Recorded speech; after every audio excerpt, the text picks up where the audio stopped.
So, Lalitino, the trans TikToker, is now facing up to 5 years in prison and a $5,000 fine.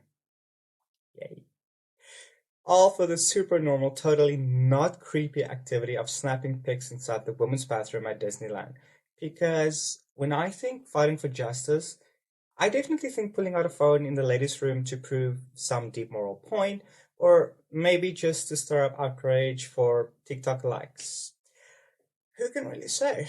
Anyway, in the process, Lily accidentally, and I use that word very loosely here, he managed to capture women and underage girls in some of his photos, and shocker, is now being sued for violating their privacy, which he made a TikTok about defending his little photo shoot. Because apparently people don't appreciate random dudes with cameras in the bathroom at Disneyland or anywhere. Who would have thought? Those Disney bathroom selfies got y'all real upset, huh? Saying, oh, Lily, you can't take selfies in the bathroom. It's not appropriate. Well, let me remind you that literally every celebrity you've ever enjoyed on screen has at one point taken a bathroom selfie. For example,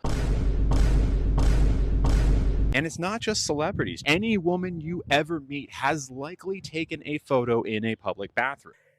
But this isn't Lily's first performance on the Queen stage. If you've ever had the misfortune of seeing his content, you know his specialty is hanging around restaurants and just waiting for someone to misgender him.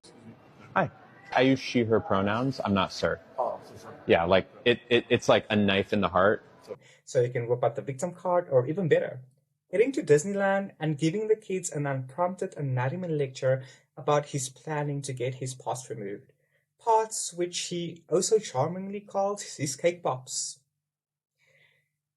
Because nothing says magical family vacation like having to hear a grown man talking about chopping off his junk using dessert metaphors. Don't want hair growing there, or else it's very uncomfortable. So I talked to my surgeon and he said that it would be best to postpone the procedure until after hair removal is complete. This is obviously disappointing because I was really excited to have a marshmallow tunnel sooner. That being said, it is still happening. We're just not sure when it's happening. I'm sure those kids will never look at the cake pop the same way again. Seriously though, I don't know about you, but when a grown man thinks it's totally fine to give TED Talks about his genitals to kids complete with food props, that's not brave, that's not activism, that's straight up predator vibes.